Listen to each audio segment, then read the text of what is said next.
በርካታ ታላላቅ ክለቦች በዛሬው ዕለት የወዳጅነት ጨዋታቸውን ያከናውናሉ። ታዲያ ይህ የአቋም መለኪያ ጨዋታቸው እንዴት ነው የሚሉትን ዝርዝር ጉዳዮች የምናነሳ ነው የሚሆነው። እነዚህ ታላላቅ ክለቦችም በዝውውር መስኮት ላይ ያሳለፉት የሚገኙት አዳዲስ የተያያዙ ስሞች አሉ። እነሱስ ምን ይመስላሉ የሚሉትን እንመለከታለን። አወዛጋቢው የፊፋ ጉዳይ አሁንም ቀጥሏል። የአሜሪካ አዘጋጅ ሀገር ከተማዎች እንዳለ የተገባልን ቃል አልተፈጸመልንም፣ በርካታ ገንዘብ በፊፋ ተሸምጥጠናል ሲሉ ዳግም ፊፋ ላይ አቤቱታቸውን ከፍተዋል። ሊዮ ሜሲም ድጋፍ ስለማድረጉ ተሰምቷል። በተለይ በሰደድ ሰዓት ምክንያት ለተጎዱት፣ ሌሎችም ደግሞ መሰል በላሊጋና በዩኤፋ አዲስ የወጡ ህጎች አሉ። እነሱንና ያልተሰሙ የዝውውር መረጃዎችን እንዲሁም ደግሞ ወደ እናንተ ሊደርሱ ይገባል ብለን ያሰብናቸውም በቆይታችን የሚዳሰስ ነው የሚሆነው። ታዲያ እስከ ፍጻሜ ድረስ አብራችሁን ቆዩ። የዕለተ ሮብ ገበያ ስፖርት የማለዳ ፕሮግራማችን እየመራሁላችሁ የምቆየው ሮቤል አብርሃም ሆናለሁ። እስከ ፍጻሜ ድረስ አብራችሁን ቆዩ።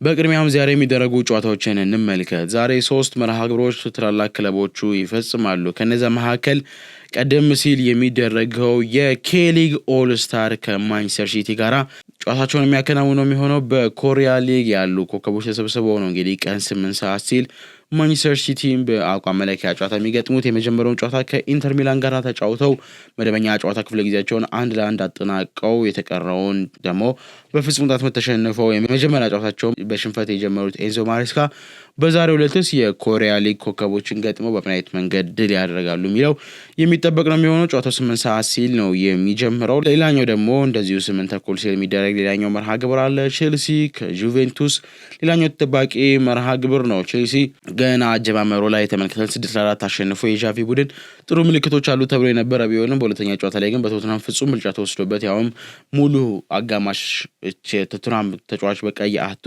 ቼልሲን ያስጨነቀበት መንገድና ቼልሲን ድል አድርጎ የወጣበትን አጋጣሚ ነበር። ታዲያ ሁለት ተመሳሳይ መንገድ ላይ የሚገኙት እንደ ቀድሞ ስማቸው እንደ ቀድሞ ክብራቸው እየኖሩ እያደሩ ያሉት ጁቬንቱስ እና ቼልሲ በሚቀጥለው ውድድር ዓመት የተሻለ አቋም ለማሳየት እኩል ትከሻ የሚፈታተሹበት ጨዋታ 8 ተኩል ሲል የሚጀምር ነው የሚሆነው። የዣቪ ሶስተኛ ጨዋታው ነው በቼልሲ ቤት። ታዲያ ይህንን ጨዋታ በምን መንገድ ያስተዳድራል የሚለው የሚጠበቅ ነው። ጣሊያን ላይም እንደዚሁ ከጊዜ ወደ ጊዜ መቸራተት የመጣው ለተከታታይ 9 እና 10 ዓመታት ሴሪያውን ስኩዲቶውን የተቆጣጠረ የማይመስለው ክለብ አሁን ላይ ዛሬስ ቼልሲን በምን አይነት መንገድ ያስተናግዳል የሚለው የሚጠበቅ ነው። ሌላኛው ደግሞ ምሽት 3 ሰዓት ተኩል ሲል የሚደረገው ሌላኛው መርሃ ግብር ነው። የሊጉ ሻምፒዮን አርሰናል ከሪያል ቤቲስ ጋር የወዳጅነት የአቋም መለኪያ መርሃ ግብሩ የሚያከናውን ነው የሚሆነው። አርቴታ በመጀመሪያው ጨዋታ እንደዚሁ የስፔኑን ጂሮና ገጥሞ በድል ማጠናቀቁ ይታወቃል። በጨዋታ ላይ 4-1 ነበር ያሸነፉት። አዲሱን ክርስቶስ ዞሊስን ጨምሮ በርካቶች በግብ አጋጣሚ የተሳተፉ ነበሩ። ታዲያ አሁን ደግሞ ወሳኝ ተጫዋቾቻቸውን ዳግም አግኝተዋል። ታዲያ በቀጣይ እሁድ በኤሚሬትስ ካፕ ፋይናል ከዶርትመንድ ጋር ከሚደረገው ጨዋታ አስቀድሞ ዛሬ መጨረሻ የክለብ ፍሬንድሊ ማቻቸውን የሚያከናውኑ ነው የሚሆነው ማለት ነው። አርሰናል ከሪያል ቤቲስ ምሽት ሰዓት ተጠባቂው ጨዋታ ነው ማለት ነው።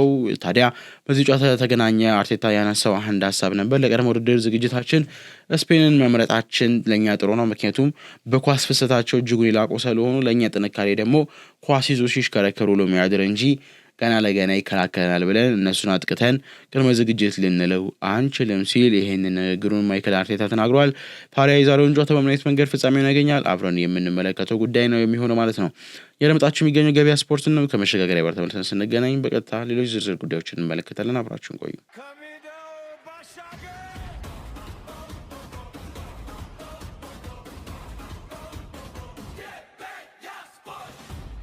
ተመልሰናል። አወዛጋቢውን ደግሞ የፊፋ ጉዳይ እንመልከት። ፊፋ ለዓለም ዋንጫ አዘጋጅ ሀገራቶች አጠቃላይ የሚወስድባቸውን ወጪ ከበር እንደሚያደርግ ይታወቃል። ታዲያ ግን ቦነስ የሆነ ካወጡት ወጪ አንጻር ወይም ደግሞ ለመዋብ ተብሎ ለሚያወጡት ወጪና ፕሮግራሙ ባስተካከሉበት ስኬት መጠን ተጨማሪ ዳጎስ ያለ ቦነስ እንደሚያገኙ ተነግሯቸው ነበር። ታዲያ በውድድሩ ላይ $15 ቢሊዮን ማግኘቱ የተገለጸው ፊፋ ለነዚህ አዘጋጅ ለተባሉት ሀገራቶች ቃል ገብቶ የነበረውን $1 ሚሊዮን ሳይሰጥ መቅረቱም ጭምር የተገለጸው ይህ በቃል ደረጃ ብቻ የተፈጸመ ሳይሆን ለአዘጋጅ አካላቶች በጂዋኒ ኢንፋንቲኖ ጭምር ተፈርሞ የተረጋገጠ ነበር። ለዚህ ለተቃና ውድድራችሁ 500,000 1 ሚሊዮን የአሜሪካ ዶላር እንሰጣለን ብለው ነበረ። ይሁን እንጂ የአሜሪካ ከተሞች እንኳን ያው ቃሉ ይፈጸም በሚል ካልሆነ በስተቀር ያን ያህል ዶላሩ ይቸግራቸዋል ብለን እንዲህ በልበ ሙሉነት የምናነሳባቸው አጋጣሚዎች ባይኖሩም እንደ አሰራር ከአንድ ትልቅ ተቋም በተለይ 15 ቢሊዮን ካተረፈ ተቋም የማይጠበቅ ስራ መሆኑ አሁን ብዙዎችን እያነጋገር ነው የሚገኘው። የፊፋ ነገር ከቀን ወደ ቀን እየባሰ ከቀን ወደ ቀን ወደ ሌላ ምዕራፍ እያመራ ስለመቀጠሉ ነው የተሰማው። ታዲያ ፊፋ ነገሮችን በምን አይነት መንገድ ያስተዳድራሉ የሚለው የሚጠበቅ ጉዳይ ነው የሚሆነው። ሌላው ከዚሁ ጋር ከፊፋ ጋር በተያያዘ ሁላ ከሰሞኑ እየተነሳ ያለው ጥያቄ ፊፋ ላይ የደረሰበት ያለው ወቀሳ ያንን ለማስተካከል የተወሰነ መንገድ ስጋቸው ውስጥ እንደገቡና ምናልባትም መፍትሄ ሊኖረው የሚችለው በጋራ ተሰብስበው መነጋገር ነው በሚል የጋራ አቋሙን ፊፋም እንደ ፊፋ ለመያዝ እና ደግሞ ያለውንም ስርዓት በትክክል አስተካክሎ ወደፊት ለመቀጠል በፊታችን ቅዳሜ በሞሮኮ አስቸኳይ ስብሰባ ጠርተው ለመወያየት ስለማሰባቸውም የተገለጸው ማለት ነው። ታዲያ ይህ ዓላማው ስብሰባው ምንድነው የሚለውን ከጊዜ ሂደት በኋላ የምንረዳውና የምንሰማው ጉዳይ ነው የሚሆነው ማለት ነው። ወደ ዝውውር መረጃዎቻችን ከማቅናታችን አስቀድሞ ምናልባት ሁለት ወሳኝ ጉዳዮችን እናንሳ። አንደኛው የሊዮ ሜሲ ጉዳይ ነው። ሊዮ ሜሲ በስፔን ማድሪድ በሰደድ እሳት ምክንያት ከባድ የእሳት ቃጠሎ እንደደረሰ ይታወቃል። ታዲያ በዚህ ውድመት የተነሳ በርካቶች ከሀገራቸው የተሰደዱ ከቦታቸው የተሰደዱ ነው የሚገኙ። ታዲያ ውድመቱ በሺዎች የሚቆጠሩ ሰዎችን አጥቅቶ ነበር። ይህንን ተከትሎ ለእነዚህ ተፈናቃዮቹ ሊዮ ሜሲ ለመልሶ ግንባታ እንዲሁም በማለት 80,000 ዩሮ ድጋፍ ማድረጉን የተሰማው ማለት ነው። ይህንን ተከትሎ የማድሪድ ካንቲባ የሆኑት ኢስቤል ዲያዝ አይሶ ሊዮ ሜሲ ላደረገልን ድጋፍ ከልብ እናመሰግናለን፣ ህዝቡም በአካል እሱ በተገኘበት ደግሞ ድጋፉን እንደሚቸረው ተስፋ አደርጋለሁ ሲሉ ተናግረዋል። ያው ሊዮ ሜሲ በእርዳታ ጉዳይ ለሚተማ አይደለም። ክርስቲያኖ ራሱ እንደዚሁ ከዚህ በቱርክ ላይ ደረሰው አደጋ መሰል በሞሮኮ ላይም ለተከሰቱ ዝርዝር ሁኔታዎች እንዲያሉ የበጎ አድራጎት ስራዎችን ሲሳተፉ እናያቸዋለን። አሁን ደግሞ በማድሪድ 80,000 ዩሮ ለመልሶ ማልማቱ እንዲሆን በማለት ሊዮ ሜሲ ስለመስጠቱ ነው የተሰማው ማለት ነው። ሌላኛው ደግሞ የላሊጋውን ጉዳይ እንመልከት። ባለፈው በፕሪሚየር ሊግ አዲስ ወጣ ያልኳቸው ህጎች ነበሩ። እነዛን ህጎች ወደ ላሊጋ መጥተዋል። ከዚህ በኋላ የእጁር ወራ ለመወርወር 5 ሰከንድ ይሰጣል። ከዛም ያልፈ ከሆነ ለተቃራኒ ቡድን ኳሱ እንዲሰጥ ይሆናል ማለት ነው። ሌላኛው ደግሞ ያው የተለመደው ዳኛው ቫር ከተመለከተ በኋላ ውሳኔዎችን ለህዝብ ማብራራት እንደሚገባው እና ግብ ጠባቂዎች ሆን ብለው ለማስመሰል ተጎድተው የሚወድቁባቸው አጋጣሚዎች ላይ አንድ የቡድኑ ተጫዋች ከሜዳ እንዲወጣ የሚደረግባቸውም ሁኔታዎች ነው ያሉት ማለት ነው። ዩኤፋም አዲስ ህግ አሻሽሏል። ከዚህ ቀደም በጨዋታ 5 ቢጫ በሊግ በአውሮፓ ውድድሮች ላይ በሻምፒዮንስ ሊግ እና መሰል ውድድሮች ላይ ደግሞ 3 ቢጫ ካርድ በተከታታይ ያየ ተጫዋች አንድ ጨዋታ ያመልጠው ነበር። አሁን ግን ሁለቱንም ፎርማት በማስተካከል ከዚህ በኋላ 4 ጨዋታ ላይ ተከታታይ ቢጫ የሚመለከት አንድ ተጫዋች ቀጣይኛው ጨዋታው እንደሚያልፈው ነው የተገለጸው ማለት ነው። ሌላኛው ደግሞ አነጋጋሪው የሆነ ጉዳይ የቪኒ ጁኒየር መግለጫ ነው። እርግጥ ነው ቪኒ ጁኒየር ወደ አርሰናል ስሙ እየተያያዘ ቢሆንም እሱ ግን ለነገሩ ጉዳይና ትኩረት እንዳልሰጠው የሰማውም ነገር እንደሌለን የተናገረው እኔ በማድሪድ በልበ ሙሉነት ዝግጁ ነኝ። ለአዲስ ውድድር ዓመት የተሻለ ሆኖ በመቅረብ ስኬታማ መሆን እንፈልጋለሁ። ለአዲስ ውድድር ዓመት ዝግጅት ላይ ነኝ እንጂ ስለሌላ ዝውውር ጉዳዮች እያሰብኩኝ አይደለም ሲል ተናግሯል። ሞሪኒዮ ራሴን እንደሆን ይፈልጋል። ስለዚህ ደግሞ ለሱ ያለኝን ሁሉ በመስጠት ከሱ ጋር ደስተኛ የሆኑ የማይረሱ ጊዜያቶችን ማሳለፍ ፈልጋለሁ። የመጀመሪያ ልምምድ ጊዜያችን እጅግ አስደናቂና ጥሩ ነበረ። አዲስ አሰልጣኝና ምርጥ ተጫዋቾችን ተቀላቅለዋል። ስለዚህ ከነሱ ጋር ተዋውቅ ጀምረናል። የበለጠ እንደ ቡድን ስንግባባ ደግሞ የምንፈልገው የጋራ ስኬት ላይ መድረስ እንችላለን። የመጣችሁም አዳዲስ ተጫዋቾች እንኳን ደህና መጣችሁ። ይህ ክለብ እጅግ አስደናቂ ታሪክ ያለው ገናና የሆነ ክለብ ነው። ለዚህ ክለብ መጫወት በመቻላችሁ የበለጠ ደግሞ ከእናንተ ጋራ መጫወት በመቻሌ ኩራት ይሰማኛል በማለት ቪኒ ጁኒየርን አስተያየት ሰጥቷል። ታዲያ ወደ አርሰናል የሚያደርገው ዝውውር እንዴት ነው የሚለው ጥያቄ ምልክቶች ውስጥ ያስገባ ነበረ። አንቶኒ ቴይለር በቱርክ ሌላኛው ስራ መጀመራቸውን የተሰማው በቅርቡ ከ20 ዓመት የእግር ኳስ ዳኝነት በኋላ ጫማቸውን ወይም ደግሞ ፊሽካቸውን በይፋ የሰቀሉት አንቶኒ ቴይለር የቱርክ እግር ኳስ ፌዴሬሽን የዳኞች ኤሊት ዋና ኃላፊ ሆነው መሾማቸው ነው የተገለጸው ማለት ነው። ታዲያ እኚህ የ47 ዓመት ዳኛ በቀጣይ የቱርክ ሊግ በተለይ ደግሞ ከፊክስ ማች ጋር በተገናኘ በጣም ብዙ የሚባልባቸው ጉዳዮች አሉ። በተለይ ከዳኝነት አሰራር ጋር በተገናኘ ክፍተቶች በየጊዜው የማይጠፋበት የቱርክ ሊግ ታዲያ አንቶኒ ተርን ቀጥሮ በምን አይነት መንገድ ይሻሻላል የሚለውን በጊዜ ሂደት የምንመለከተው ጉዳይ ነው የሚሆነው ማለት ነው። ቆይታችን ይቀጥል። ከመሸጋገሪያ በኋላ ደግሞ ተመልሰን ስንገናኝ በቀጥታ የዝውውር መረጃዎችን ተመልክተን የዕለቱን ፕሮግራማችን የምንጠቀልል ይሆናል። አብራችሁን ቆዩ።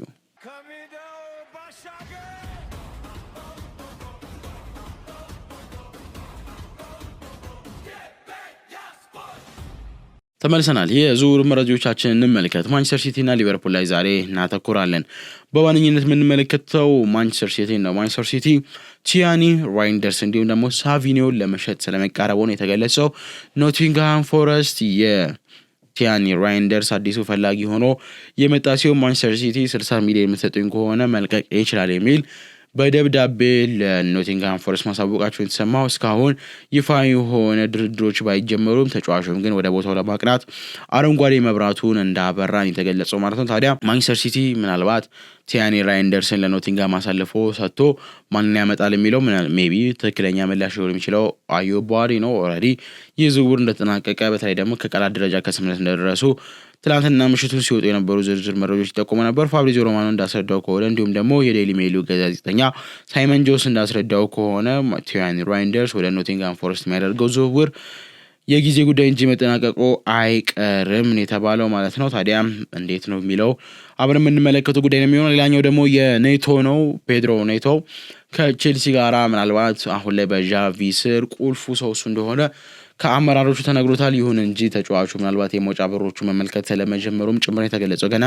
በእርግጥ በክለቡ ቤት የሚያቆየው ረጅም ጊዜ ኮንትራት ቢኖረው ማንቸስተር ሲቲ ምናልባት ሳቪኒዮን የሚለቅ ከሆነ በዋነኝነት ለማስፈረም እቅድ አድርገው የያዘው የቼልሲውም ፔድሮ ኔቶ ማለት ነው። ቶተንሃም በነገራችን ላይ የኔቶ ፈላጊ ነው። ይሁን እንጂ ሳቪኒዮን ከማንቸስተር ሲቲ ለማስፈረም ያለፉት 2 የክረምት የዝውውር መስኮቶች ሲሞክር እንደነበር እናስታውሳለን። በአሁኑ ግን ለማሳካት የቆረጠ ነው ይመስለው። ያደርገዋል የሚለውን ደግሞ አብረን የምንመለከተው ጉዳይ ነው የሚሆነው። ሌላኛው ደግሞ የመሐመድ ሳላህን የሚመለከተው የዝውውር መረጃዎቻችን ነው። መሐመድ ሳላህ ወደ ቱርኩ ትራብዞንስፖር ማቅናቱም ተሰምቷል። የ2 ዓመት ኮንትራት ተፈራርሟል። ሞ በአመት 17 ሚሊዮን ዩሮ ክፍያ እንደሚያገኝም ተገልጿል ማለት ነው። በአጠቃላይም ከሱ ከፈረመባቸው ሽያጮች ላይ በአጠቃላይ ማሊያም ሊሆን ይችላል ኤኒቲንግ በክለቡ ስር የሚያልፉ አጠቃላይ የምስል መብቶችን ሳይጨምር ከሽያጭ በሚውሉ ገቢዎች 20% እንደሚያገኝ የተገለጸው ማለት ነው። በዛሬው ዕለት የሕክምና ምርመራውን አድርጎ በይፋ ዝውውሩ ትላንትና ይፈጸም እንጂ የሕክምና ምርመራውን ዛሬም እንደሚያደርግ የተገለጸው። የ2 ዓመት ኮንትራትም ከክለቡ ጋራ እንደተፈራረመም ጭምር የተገለጸው። ሞ በቱርክ ቤት ምን አይነት ታሪክ ይሰራል አብረን የምንመለከተው ቀሪ ጉዳይ ነው የሚሆነው። በፕሪሚየር ሊጉ ዓለምን ሲያስደምም የከረመው ሞ ሳላህ በአፍሪካውያን ዘንድ እንደ ትልቅ ኩራት የሚታይ ነው በተለይ በዜጎቹ በኩል። ታዲያ አሁን ላይ ደግሞ ወደ ቱርክ አቅንቶ ገንዘቡን የሚሰበሰበ ራሱንም ደግሞ በሊጉ ላይ የበለጠ እያጠነከረ የሚቀጥልበትም አጋጣሚ እንዳለ የተሰማው። አንድሬ ኦናና ማንቸስተር ዩናይትድ እዛ እንዳለ አይረሳም። ሌሎች ተጫዋቾችንም የትራዝቦን ስፖር ለማስፈረም ዳር እያለም ሰለሞን የተሰማው ማለት ነው። ለሞ ሳላህም በዚህ አጋጣሚ መልካም እድል መመኘት ያስፈልጋል ብዬ አስባለሁ። ሌላኛው ደግሞ የሊቨርፑልን ጉዳይ ተመልክተን ፕሮግራማችንን አጠናቀቅ። ሊቨርፑል ጋክፖን ሊለቅ ስለመሆኑ ሰምቷል። ጃክሰንም ጋክፖ ወደ ቶተንሃም ሁለቱም ጥያቄ ምልክት ውስጥ መግባታቸውም የተገለጸው። ባርኮላ፣ ዛየር ኤምሬና ኤምባዬ ደግሞ በሊቨርፑል በጥብቅ እየተፈለጉ ያሉ ተጫዋቾች እንደሆኑ ተሰምቷል። ትናንትና ለፈረንሳይ ክለቦች ቅርበት እንዳለው የሚታመነው እና በብዙዎች ዘንድ ታማኝነት ጥራቱ ልክ እንደ ፋብሪዚዮ ሆኖም ግን የፈረንሳዩ ታማኝ የዜና ምንጭነት ነበበው ከሆነ ሊቨርፑል ኤምባዬን ለማስፈረም ከክለቡ ጋር ንግግር መጀመሩ የተገለጸው። እስካሁን ድረስ ያው ስላለው ዝርዝር ሁኔታዎች ተወያዩ እንጂ ቋሚ የሆነ ድርድር ባይጀመርም ምናልባት ተጫዋቹ ልቡ ወደ ሊቨርፑል ለመሄድ ካለው ፍላጎት አንጻር የዝውውር ወደ መሳካት ደረጃ ሊደርስ እንደሚችል ቅድመ ትንበያዎች ተቀምጠዋል። ዛየር ኤምሬም ሊቨርፑል አዲስ ፈላጊ ሆኖ ብቅ ያለ ሲሆን የባርኮላን ጉዳይ እንደምታውቁት ከሰሞኑ ትልቅ ርዕስ የሆነ ከ170 ሚሊዮን ፓውንድ በላይ ተለጥፎበት ድርድሩ እስካሁንም ድረስ በወሬ ደረጃ እንዳለ ነው የተሰማው ማለት ነው። ሌላኛው ደግሞ ቶተንሃምን ነው። ቅድም እንዳልኳችሁ ሳቪኒዮን ለማስፈረም ፍላጎት አለው። ከዛም ባለፈ ደግሞ ጋክፖን ከሊቨርፑል እንዲሁም ደግሞ ጃክሰንን ከቼልሲ ከሁለቱ አንዱን ለማስፈረም ፍላጎት እንዳለው የተገለጸው። በእርግጥ አስቶን ቪላም የጃክሰን ፈላጊ ነው። ቼልሲ ደግሞ ማናቸውም ውሰዱት ብቻ 60 ሚሊዮን አምጡልኝ ብሏል።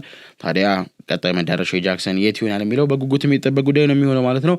እንደ አጠቃላይ ፔድሮ ኔቶና የቦዋዲ ወደ ማንቸስተር ሲቲ እንዲሁም ደግሞ ባርኮላ፣ ዛየር ኤምሬ፣ ኤምባዬና ሌሎች ተጫዋቾች ወደ ሊቨርፑል ጋክፖ እንዲሁም ደግሞ ጃክሰን ደግሞ ወደ ቶተንሃም የሚሉት የዕለቱ ያልተሰሙ አበይት ጉዳዮች ናቸው። ከዛ በተረፈ ግን በዝውውሩ የነ ቪኒ ወይም ደግሞ የነ ጉማሬሽ ወይም ደግሞ የነ ሊዩስ ሃልና መሰል ዝውውሮች እስካሁን ድረስ በሂደትና በንግግር ላይ እንዳሉ ነው የተገለጸው ማለት ነው። ሳደምጦ የቆያችሁት የሮብ የሐምሌ 29 ስፖርታዊ ፕሮግራማችን ነበር። ሮቤል አብርሃሙ እነዚህ መረጃዎች ወደ እናንተ እንዲህ ባለ መንገድ አደረስኩኝ።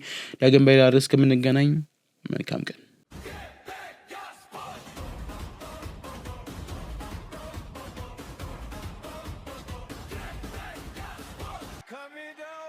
Shaka!